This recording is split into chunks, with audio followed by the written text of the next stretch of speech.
18 കോടി രൂപ മുടക്കിയ പടത്തിന് 24 ലക്ഷം രൂപ മാത്രമാണ് ടോട്ടൽ കളക്ട് ചെയ്തത്. അത് ഏത് പടമാണെന്ന് അറിയാമല്ലോ, അത് ഞാൻ പറഞ്ഞു തരാം, ഇതൊന്ന് കാണുക. അതായത് 2024 ടോട്ടലി 229 മൂവി ഇറങ്ങി. അതായത് OTT കൂട്ടാതെ, OTT മാത്രം ഡയറക്റ്റ് റിലീസ് കൂട്ടാതെ പിന്നെ ഫിലിം ചേംബർ രജിസ്റ്റർ ചെയ്തേക്കുന്നത് 229 പടം.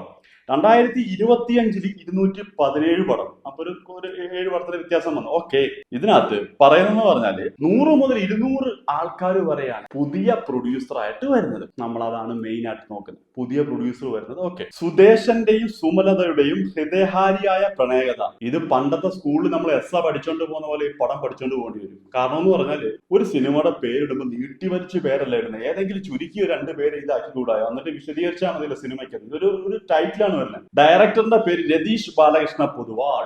രതീഷ് ബാലകൃഷ്ണ പൊതുവാൾ പിന്നെ ഇന്ന് താൻ കേസ് കൊടുക്കുന്ന സിനിമയുടെ ഡയറക്ടറാണ്. നല്ല പടമാണ്, സൂപ്പറായിട്ട് ഹിറ്റ് അടിച്ചു. ഓക്കെ, അത് എല്ലാവർക്കും അറിയാം. അതിനാണ്ട് 10-12 കോടി രൂപ ഉണ്ടായിരുന്നു തോന്നുന്നു. സുദേശന്റെയും സുമലതയുടെയും ഹൃദയവാദിയായ പ്രണയകഥ. ഈ സിനിമയുടെ ബഡ്ജറ്റ് എന്ന് പറയുമ്പോൾ 18 കോടി രൂപയാണ് ബഡ്ജറ്റ്. എത്ര രൂപയാണ് ഇവര് പ്ലാൻ ചെയ്തത്? 3 കോടി രൂപ. കാര്യം അതിന്റെ ആർട്ടിസ്റ്റിനെയൊക്കെ അറിയാമല്ലോ, നമ്മൾ എപ്പോഴും ഒരു സിനിമ എടുക്കുമ്പോൾ അതിന്റെ വാല്യൂ വെച്ചിട്ടാണല്ലോ.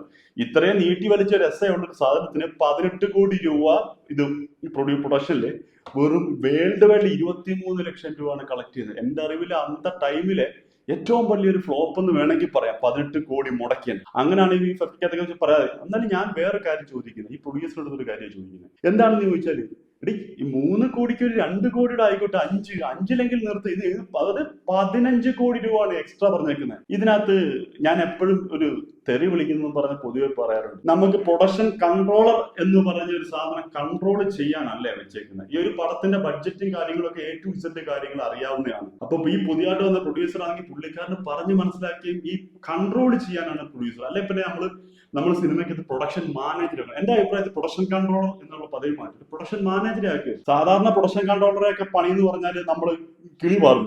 ആ പണി എന്ന് പറഞ്ഞാൽ എന്റെ അറിവിൽ ഇവിടുത്തെ ആരും അങ്ങനെ ചെയ്യുമെന്ന് എനിക്ക് തോന്നുന്നില്ല. ഈ സിനിമയുടെ ബഡ്ജറ്റ് നിയന്ത്രണം, പ്രൊഡക്ഷൻ കൺട്രോളർ സിനിമയുടെ ബഡ്ജറ്റ് നിയന്ത്രണം. ഓക്കെ, ഞാൻ ഈ പ്രൊഡ്യൂസറിനെ കുറ്റം പറയുന്നത്, ഡയറക്ടറിനെ കുറ്റം പറയുന്നത് കൂടെ തന്നെ പ്രൊഡക്ഷൻ കൺട്രോളർ എന്ന പദവി, ഞാൻ ഈ പ്രൊഡക്ഷൻ കൺട്രോളർ എപ്പോഴും പറയുന്നത് ഒരു അനുഭവം കൊണ്ടാണ്. എന്റെ മാത്രമല്ല, എന്റെ സൗഹൃദങ്ങളിൽപ്പെട്ട പല ആൾക്കാരുടെ അനുഭവമാണ് ഞാൻ ഈ പറയുന്നത്. അപ്പൊ ഈ പ്രൊഡക്ഷൻ കൺട്രോളർ എന്ന് പറഞ്ഞാൽ ഇംഗ്ലീഷിനല്ലേ ഇങ്ങോട്ട് വന്നത്. ഇതൂടെ കേട്ടോ, പ്രൊഡക്ഷൻ കൺട്രോളർ എന്ന് പറഞ്ഞാൽ എന്താണെന്ന് വേണമെങ്കിൽ കേട്ടോ. ഇത് ഈ പ്രൊഡക്ഷൻ കൺട്രോളർ പറഞ്ഞ് ഞെളിഞ്ഞ് നിൽക്കുന്നവരടുത്ത് ഞാൻ ഈ പറയാണ്, സിനിമയുടെ ബഡ്ജറ്റ് നിയന്ത്രണം, ചെലവുകൾ ട്രാക്ക് ചെയ്യുക, മറക്കണ്ട പ്രൊഡക്ഷൻ കൺട്രോളറെ. പിന്നെ അക്കൗണ്ട് ടീമുമായി സഹകരിക്കുക. അക്കൗണ്ട് കൂട്ടാനാണോ കുറയ്ക്കാനാണോ അവിടെ ഞാൻ വീണ്ടും പറയുന്നു. ഷെഡ്യൂളും ബഡ്ജറ്റിനും അനുസരിച്ച് പ്രൊഡക്ഷൻ നടക്കുന്നുവെന്ന് ഉറപ്പാക്കുക.